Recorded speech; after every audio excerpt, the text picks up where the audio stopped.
한번 선포합니다. 하나님은 살아계십니다. 하나님은 살아계십니다.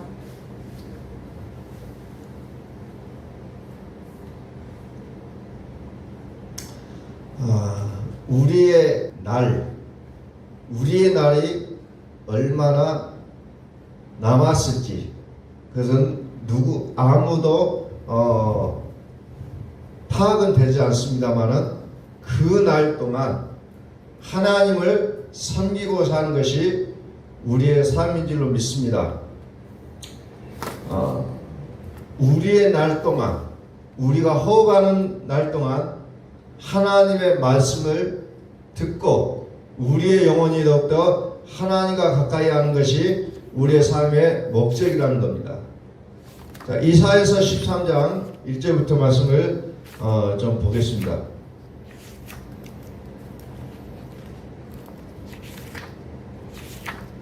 이사야서 13장 1절 아모스의 아들 이사야가 바벨론에 대하여 받은 경고라. 너희는 민둥산 위에 기치를 세우고 소리를 높여 그들을 부르며 손을 흔들어 그들을 존귀한 자의 문에 들어가게 하라. 내가 거룩하게 구별한 자들에게 명령하고 나의 이름을 기뻐하는 용사들을 불러 나의 노여움을 전하게 하였느니라. 산에서 무리의 소리가 나며 많은 백성의 소리 같으니 곧 열국 민족이 함께 모여 떠드는 소리라. 만군의 여호와께서 싸움을 위하여 군대를 검열하심이로다. 자, 이게 보면은 어떤 전쟁이 일어나게 한 그 긴장감이 새겨지고 있는 내용입니다. 자, 5절 봅니다. 무리가 먼 나라에서 하늘 끝에서 왔으며 곧 여호와 그의 진노의 백기라 온 땅을 멸하려 함이로다. 온 땅을 멸하기 위한 하나님의 그 전운이 감돌고 있는 내용이 기록되고 있는 거죠. 6절 너희는 애곡할지어다. 여호와의 날이 가까웠으니 전능자에게서 멸망이 임할 것이미로다. 여호와의 날이 가까웠는데 그 날이 어떤 날이냐? 멸망의 날이다. 이렇게 기정하고 있습니다. 여호와의 날, 멸망의 날. 그날은 어떻게 합니까? 슬픔과 통곡과 애고감이 들리는 온통 전쟁 아래 놓여 있는 그 땅은 피 맺힌 한이 감도는 땅이 되고 만다는 거죠. 지금의 일어나는 그 전쟁의 모습도 수많은 사람들의 죽음, 아픔, 통한이 이제 만들어지고 있는 그 현장들을 우리는 뉴스를 통해서 보게 되는 것이고 우리의 역사를 통해서도 그런 날들이 얼마나 많았음을 우리는 수없이 들어왔던 내용들이라는 거죠. 그래서 이 모든 것들은 무슨 말입니까? 땅이 어두워지면 어떻게 해요? 땅이 거두어지면 새 하늘과 새 땅이 함께 약속되어지는 것을 우리는 여기서 볼 수 있어야 된다는 거죠. 새 하늘과 새 땅은 언제 오느냐? 옛 하늘과 옛 땅이 사라져야만이 새 하늘과 새 땅이 오게 되어 있다는 겁니다. 다시 말해서 새 마음은 언제 옵니까? 우리의 옛 마음이 사라져야 새 마음이 오게 되어 있다는 겁니다. 이 새 마음은 강팍한 마음이 아니라 정직한 마음, 부드러운 마음. 에스겔서 34장에 나오는 것처럼 그게 새 마음이라는 겁니다. 자, 7절 그러므로 모든 손에 힘이 풀리고 각 사람의 마음이 녹을 것이다. 그들이 놀라며 괴로움과 슬픔에 사로잡혀 해산이 임박한 여자같이 고통하며 서로 보고 놀라며 얼굴은 불꽃 같으리라 그랬어요. 또 9절 보라 여호와의 날 곧 잔혹히 분냄과 맹렬히 노하는 날이 이르러 땅을 황폐하게 하며 그 중에서 죄인들을 멸하리니. 10절 하늘의 별류가 별무리가 그 빛을 내지 아니하며 해가 돋아도 어두우며 달이 그 빛을 비추지 아니할 것이로다. 새 하늘과 새 땅으로 살게 될 날을 우리가 여기서 보게 된다는 겁니다. 옛 하늘과 옛 땅이 없어져야 새 하늘과 새 땅이 오게 돼 있다는 거죠. 옛 하늘과 옛 땅은 무엇을 상징하냐면 사망이라는 거죠. 요한계시록에 나와 있는 말로 얘기하면 옛뱀 곧 마귀와 사탄이라고 했어요. 옛뱀이요 마귀는 무슨 일을 합니까? 우리를 속이는 일을 하고 있다는 거죠. 자, 계시록 18장에 보니까 자, 세상에 가지고 있는 것들이 무엇이 있는가 상품들을 쭉 진열하고 있는데 그 상품은 이런 게 나와요. 금과 은과 보석과 진주와 세마포와 자주 옥감과 비단과 붉은 옥감 각종 항목과 각종 사마그릇이요 값진 나무와 구리와 철과 대리석으로 만든 각종 그릇들이다 이렇게 쭉 설명하죠. 근데 세마포와 자주 옥감은 성전에서도 볼 수 있는 내용들이기 때문에 사람들이 그것을 보면은 속아 넘어가게 되어 있다는 거죠. 13절 계피와 향료와 향과 향유와 유향과 포도주와 감람나무 고운 밀가루와 밀이요 소와 양과 말과 수리와 종들과 사람의 영혼들이라. 그래서 영혼 그 성전에도 가면은 있어야 될 내용들이 세상 밖에도 있기 때문에 많은 사람들이 속아 넘어간다는 거죠. 또 세상에서도 표적과 기적과 이런 것들이 쭉 나타나요. 그러니까 사람들이 거기에 현혹되어 넘어갈 수밖에 없다는 겁니다. 넘어갈 수밖에 없어요. 그래서 이런 것들이 다 태워져야만이 새하늘과 새 땅이 오게 되는 것이 요한계시록에 어떻게 보면 법칙으로 나오고 있다는 겁니다.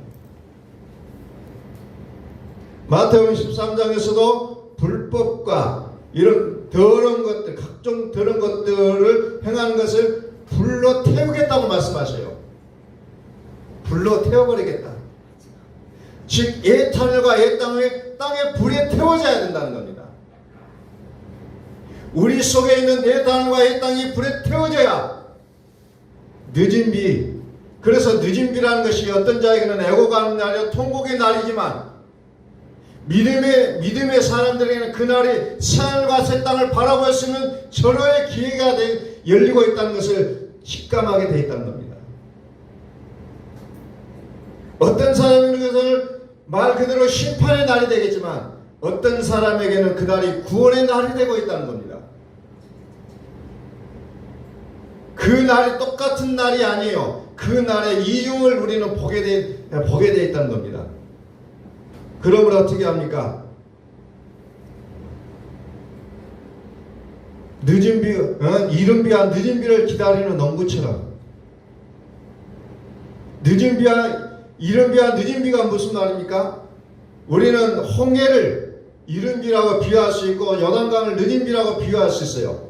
홍해는 누구든지 길을 갈라놓고 거기를 지나가게 했지만 요단강은 믿음이 있는 자만 들어가게 했다는 겁니다.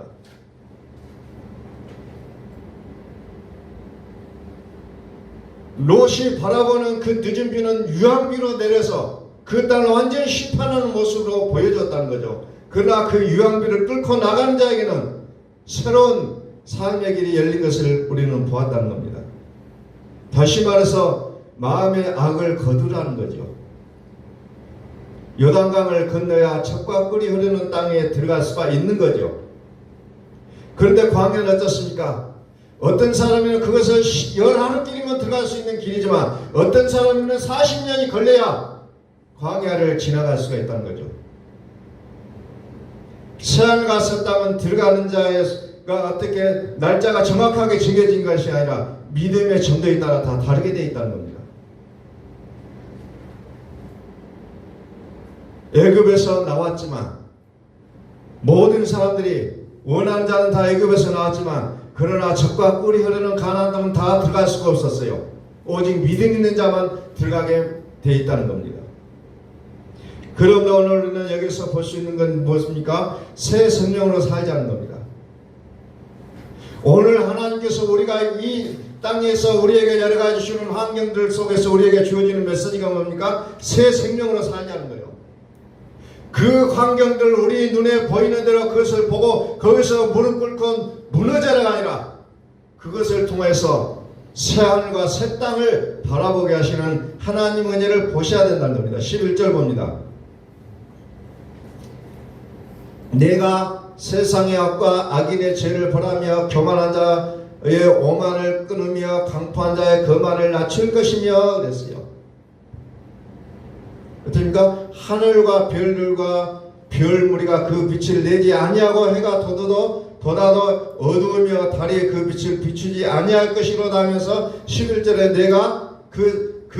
내가 세상의 악과 악인의 죄를 벌하며 교만한 자의 오만을 끊으며 강포한 자의 거만을 낮출 것이며 라고 해서 이제 그 어두워진 땅이 이제 태워지는 과정 속에서 무엇이 태워질 것인가를 이제 11절에서 얘기합니다. 거기에 보니까 세상의 악이라고 나왔어요.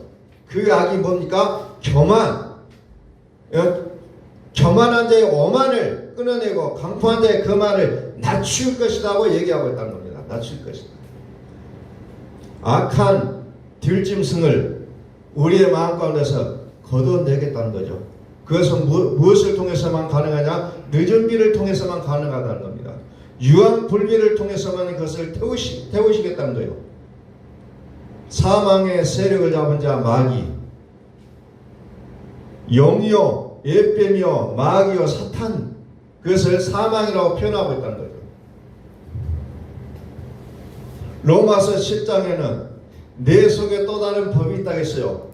그러면 그 법 때문에 어때요? 사람이 어찌할 수 없어 오호라 나는 공부한 자로다라고 탄식할 수밖에 없는 그 단계가 나온다는 거죠. 로마서 8장에서는 생명의 성령의 법이 나를 해방시켰다고 노래하고 있지 않습니까? 하나님으로 사시는, 하나님이 사시는 생명으로 우리가 살아야 된다는 겁니다. 우리는 회개라는 것을 얘기할 때 고백으로 끝나요. 하나님 앞에 가서 나 이래 잘못했어요. 용서해 주세요. 고백으로 끝날 때가 너무 많다는 겁니다. 근데 회개의 기도는 고백에서 끝나는 것이 아니고 무엇을 합니까? 생명으로 살아야 된다는 겁니다. 그렇지 않으면 나의 삶은 계속해서 똑같은 삶의 재현이 될 수밖에 없어요. 똑같아요. 어제 회개 기도하고 오늘 회개 기도하고 또 내일도 똑같은 회개 기도를 할 수밖에 없는 우리의 연약한 인생이라는 겁니다. 생명으로 살지 않은 게 목적인 거예요.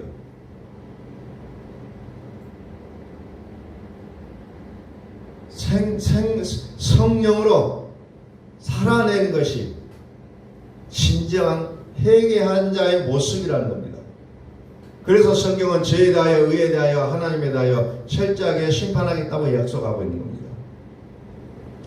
다시 10절 하늘의 별들과 별무리가 그 빛을 내지 아니하며 해가 돋아도 어두우며 달이 그 빛을 비추지 아니할 것이로다.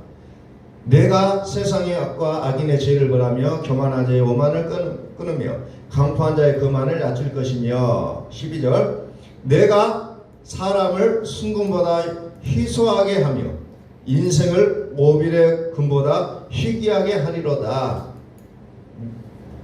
그래서 성경은 너희에게 오는 불시험을 이상히 여기지 말라. 이상히 여기지 말라는 거죠. 왜? 그 불시험을 통해서 어떻게 됩니까? 정금이 만들어진 것처럼 우리의 믿음도 정금으로 만들어지겠다는 겁니다. 13절 그러므로 나 만군의 여호와가 분하여 맹렬히 노하는 날에 하늘을 진동시키며 땅을 흔들어 그 자리에서 떠나게 하리니. 그래서 맹렬히 노하는 날, 맹렬히 타는 불이라고 했어요. 맹렬히 타는 불, 맹렬히 타는 날. 14절 그들이 쫓긴 노루나 모으는 자 없는 양같이 각기 자기 동족에게로 돌아가며 각기 본향으로 도망갈 것이나 그랬어요. 쫓긴 노르고 또 양들은 개가 한쪽으로 몰아야 우리 안으로 들어갈 수 있는데 그 우리로 모을 수 있는 개가 없다는 거. 그건 무슨 말이야? 동분서주 아주 그냥 천방지축이라는 거예요. 전쟁에서 포탄이 하나 떨어지면 모든 백성들 뛰어 갈 바를 알지 못하고 정신나게 이리저리 뛰어다니는 모습과 같은 겁니다. 그들이 뭔 말이에요? 하늘과 땅이에요. 그들이 하늘과 땅이 정신없이 쫓긴 노루같이 사방팔방으로 도망가는 모습을 14절에서 표현하고 있습니다. 15절입니다. 만난 자마다 창에 찔리겠고 잡히는 자마다 칼에 엎드려지겠고 그들의 어린아이들은 그들의 목전에서 매어침을 당하겠고 그들의 집은 노략을 당하겠고 그들의 아내는 욕을 당하리라 그랬어요. 혼비백산하여 도망치는 그 모습이 나오고 있습니다. 그래서 우리는 말씀을 들으면 뭐가 합니까? 드러나고 처리되는 모습을 보게 된다는 거죠.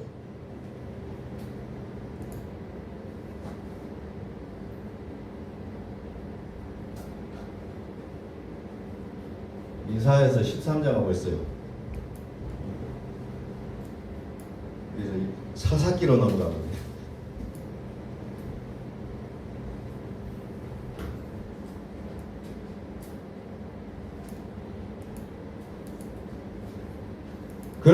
그래서 우리가 어떤 일이 있을 때 거부하지 말고 분리해라는 거죠.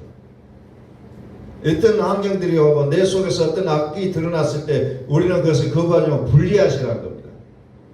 분리하지 않으면 오늘 계속해서 죄에 끌려가는 거죠. 사도 바울이 내가 한 것이 아니라 내 속에 있는 죄인이라고 그랬어요. 분리하시라는 거죠.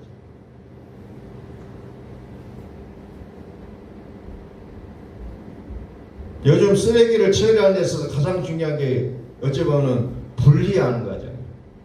분리시켜야 돼요. 내 죄가 내 속에서 나오는 죄가 나인지 아닌지를 분리하라는 거예요. 분리하지 못하면 여전히 우리는 죄 속에 살아갈 수밖에 없는 존재라는 겁니다. 분리하시라는 거예요. 분리하는 것이 중요합니다. 16절 그들의 어린아이들은 그들의 목전에서 멸시를 당했고 그랬어요. 그래서 우리는 어떻게 보면 지금 이 시대가 어찌 보면 굉장히 긴장해야 될 시대라는 거죠. 말씀을 볼 때나 어떤 세상이 돌아가는 것을 볼 때 긴장하지 아니할 수가 없습니다. 긴장해야 되는 거죠. 그래서 우리는 더욱 긴장하면서 뭐 해야 됩니까? 하나님의 사랑에 빠져들어야 된다는 겁니다. 계속해서 하나님 속으로 들어가야 되는데 하나님과 제일 점점점 멀어져가는 현상으로 나오고 있다는 겁니다.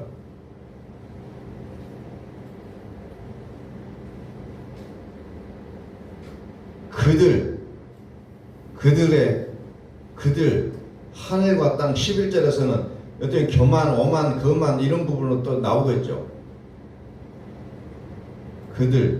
그래서 17절 보라 은을 돌아보지 아니하며 금을 기뻐하지 아니하는 메대 사람을 내가 충동하여 그들을 치게 하리니 그랬습니다. 18절 메대 사람이 활로 청년을 쏘아 죽이며 태의 열매를 긍휼히 여기지 아니하며 아이를 애석하게 보지 아니하리라 그랬습니다. 내가 살아있으면 항상 어려워요. 힘들어요. 다시 말해 육이 살아 움직이면 육은 육의 생각은 하나님과 원수가 된다 그랬어요. 그렇기 때문에 우리의 삶이 계속해서 어려움에 빠질 수밖에 없다는 겁니다. 육이라는 것은 환경의 지배에 당할 수밖에 없다는 거죠. 나는 환경도 이겨낼 수 있어요. 아니에요. 누구든지 환경 속에 들어가게 되어 있습니다. 어린아이는 어떤 사람입니까? 율법의 지배를 받고 있는 자의 모습이라는 겁니다. 그래서 우리는 늦은 비가 아니면 악이 거둬지지 않는다는 겁니다. 그래서 로마서 7장의 상태를 절대로 벗어날 수가 없어요. 다시 말해서 음녀와 짝하고 있는 그 상태를 얘기하고 있는 겁니다. 나는 믿기는 믿어요. 정말 잘 믿어요. 그러나 여전히 음녀와 짝하고 있다는 겁니다. 우리가 다니면서 크리스찬이라고 얘기하는 사람들 만나면 다 믿음 좋습니다. 믿음 없는 사람 없어요. 그러나 다 육이 살아있고 자기의 생각대로 자기의 뜻대로 되지 않으면 울그락불그락 하는 사람들 너무 많이 보게 된다는 겁니다.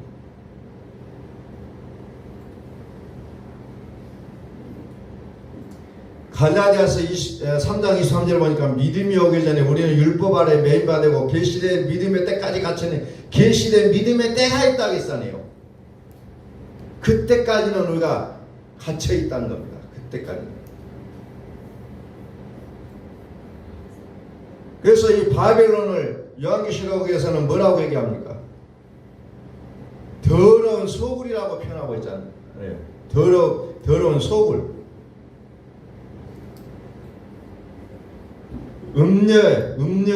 큰 음녀가 있고 더럽고 각종 더러운 귀신들이 있는 것이라고 표현을 하고 있습니다. 계시된 믿음의 때까지, 계시된 믿음의 때. 그래서 우리는 늦은 비와 유황비가 있어야 결국 바벨론에 태워진다는 거죠. 그래서 무너졌다 큰 성 바벨론 선이야. 그 단계까지 우리가 가셔야 된다는 거죠. 자, 베드로후서 3장 10절을 한번 찾아볼까요? 베드로후서 3장 10절. 자, 우리가 너희와 함께 있을 때에도 베드로후서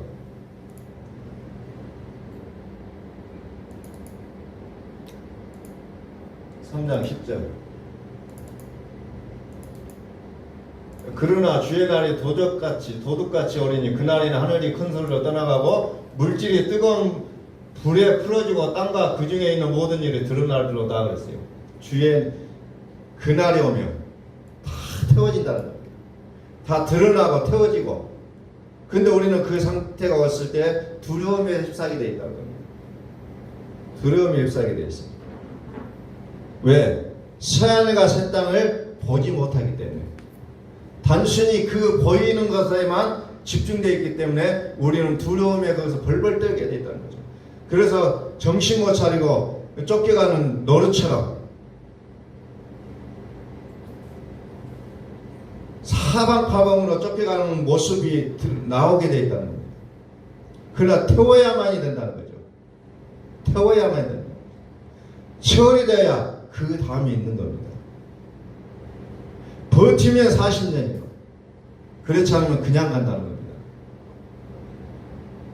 그래서 육의 생각을 너무 오래 붙잡고 있으면 우리의 가야 될 길은 점점점 시간만 지체되고 있는 모습을 우리는 볼 수밖에 없다는 겁니다. 하나님 앞에서는 우리가 왜라고 하지 말고 하나님 앞에서는 아멘 하시라는 거예요. 아멘. 철저하게 뭔 말만 하면은 왜라는 물음을 들을 때가 있습니다. 그런데 왜가 아니라 아멘이라는 거죠. 하나님 앞에서는 감정이나 자존심이 가나안으로 못 가게 합니다. 육은 하나님의 나라에 들어갈 수가 없다겠어요. 오직 믿음으로만 요단강을 통과할 수가 있다는 겁니다. 그래서 우리는 하나님을 붙잡아야 될 것인가. 현실이 이럴 수밖에 없으니 아니라고 얘기할 수 있을 것인가. 늦은 비, 즉 지혜, 늦은 비 지혜, 그것은 이른 비의 믿음이 아구까지 차야만 된다는 겁니다. 이른 비, 아구까지 차야 돼요. 어떻게 차야 됩니까? 예수님은 나를 위해 죽으셨다. 예수님은 나의 모든 죄를 위해 죽으셨다는 것이 내 믿음의 아구까지 차야 된다는 겁니다. 그래서 제가 여러분들한테 1000번제라는 것을 말씀을 드리고 있는 거예요. 이사야서 53장을 계속해서 1000번제를 하라는 거죠. 이것이 내 아구까지 차지 않으면 그 다음 단계가 진행이 되지 않는다는 거예요. 아구까지 차야 어려운 환경도 통과될 수가 있다는 겁니다. 아모스 4장 11절.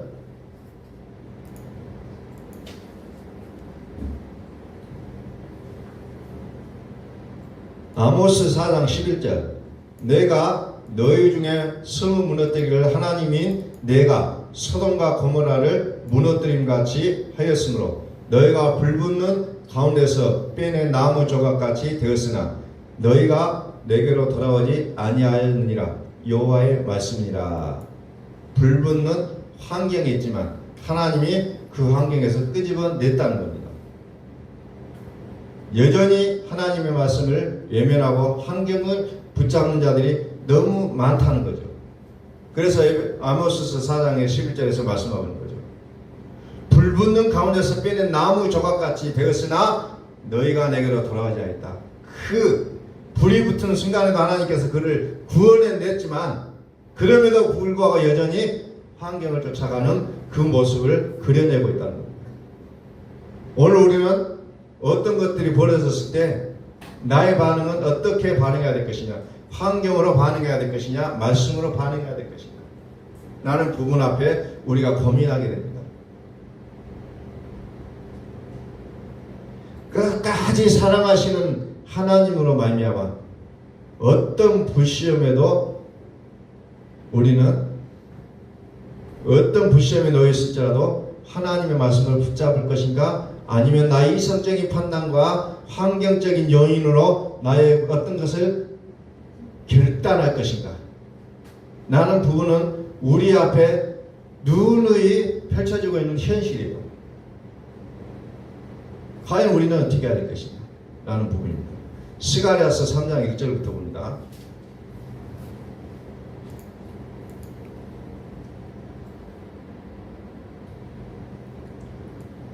자, 스가랴서 3장 1절.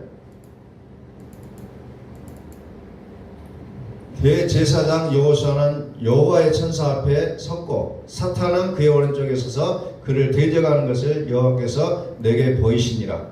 여호와께서 사탄에게 이르시되 사탄아, 여호와께서 너를 책망하노라.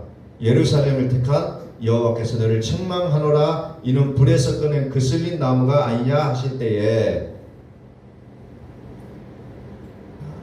여호수아가 더러운 옷을 입고 천사 앞에 서 있는지라 그랬어요.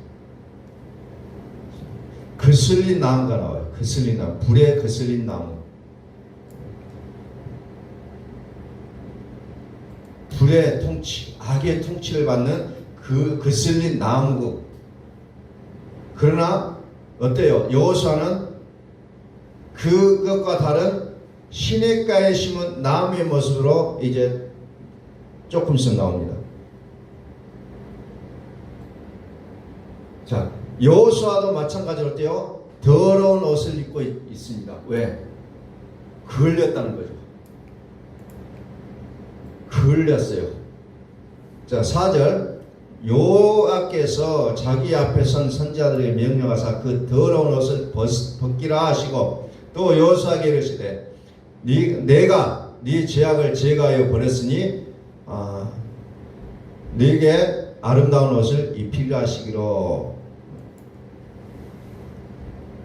자, 불의 모습으로 더러운 죄악을 태워버립니다. 5절. 내가 말하되 정결한 관을 그의 머리에 씌우소서 하며 곧 정결한 관을 그 머리에 씌우며 옷을 입히고 여호와의 천사는 곁에 섰더라. 옷이라는 게 무슨 말입니까? 옷은 요한계시록에 나와 있는 것대로 하면은 성도들의 옳은 행실이라는 거예요. 성도들의 행실, 성도들의 행위, 그것을 옷으로 표현합니다. 그래서 더러운 옷을 벗고 그리스도로 옷 입는 모습을 여기서 재현하고 표현해주고 있는 거죠. 그리스도로 옷 입으라. 더러운 것을 벗고 그리스도로 옷 입으라는 거죠. 자, 7절. 만군의 여호와의 말씀에 네가 만일 내 도를 행하며 내 규례를 지키면 네가 네 집을 다스릴 것이요. 즉 그리스도로 옷 입는다는 것은 무슨 말이냐? 여호와의 말씀의 도를 행하며 여호와의 규례를 지키는 게 그리스도로 옷 입는다는 거죠. 그러면서 8절에서 뭐가 나옵니까? 이들은 예표의 사람들이다. 내가 내 종 싹을 나게 하리라. 새싹, 새순, 새싹, 새순을 얘기하고 있어요. 즉 예수 그리스도가 우리 안에 살아주시겠다는 거예요. 그래서 로마서 8장에 하나님의 영과 그리스도의 영이 없다면 하나님의 아들이 아니라고 표현하고 있어요. 하나님의 아들이 아니다. 새 그리스도의 옷을 입으라는 겁니다. 그리스도 옷을 입으라.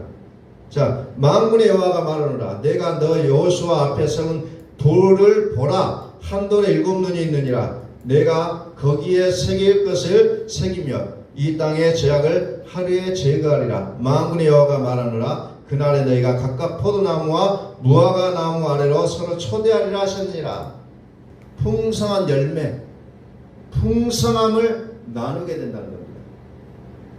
그날에는. 그래서 오늘 우리는 늦은 비, 유황불비를 견뎌내지 않으면 이겨낼 수가 없다는 것을 우리는 다시 한번 생각하게 됩니다. 야고보서 1장 21절 봅니다. 네, 말씀을 좀 이제 정리를 좀 하겠습니다. 그러므로 모든 더러운 것과 넘치는 악을 내버리고 너의 영혼을 능히 구원할 바 마음에 심어진 말씀을 온유함으로 받으라 그랬어요. 온유함으로 받으라. 마음에 심어진 말씀을 온유함으로 받으라. 구원할 바, 너의 영혼을 능히 구원할 바, 구원할 수 있는 말씀을 마음에 심으라는 거죠. 마음에다 심은 거예요. 머리에다가 우리 이성에다가 호소하는 것이 아니라 나의 마음에 심으라는 거예요. 말씀을.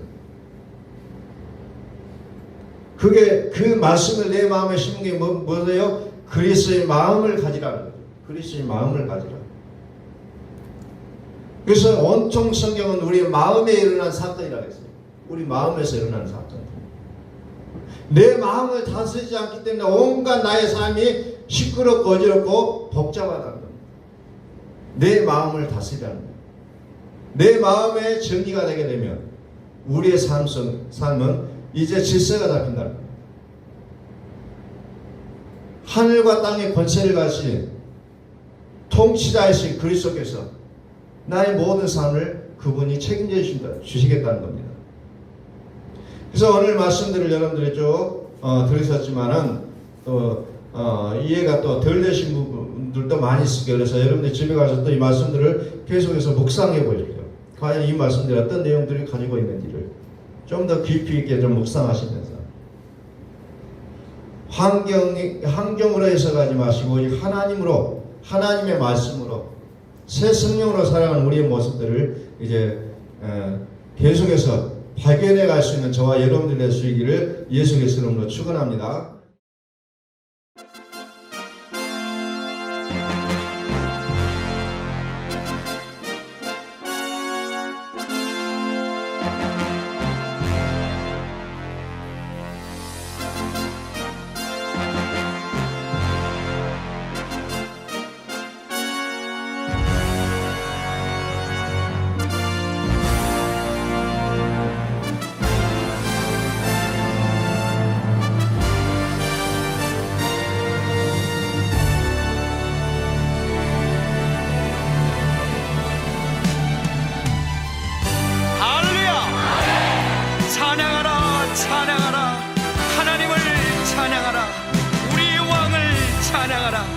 하나님은 온 땅의 왕이 되시며 열방을 치리하시니 그 이름을 선포합시다. 지존하신 주님 이름 앞에 오늘 무릎 꿇고 다 경배해. 거룩하신 주님 보좌 앞에 엎드려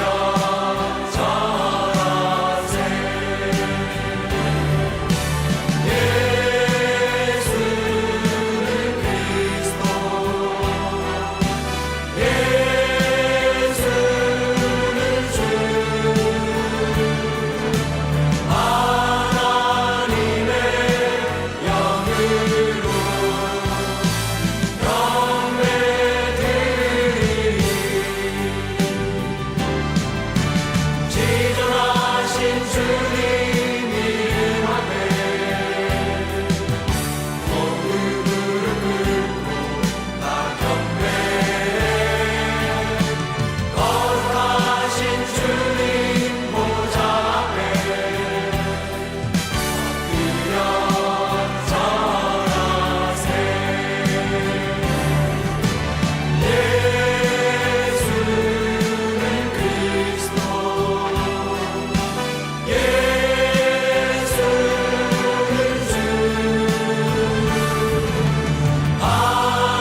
고백합시다.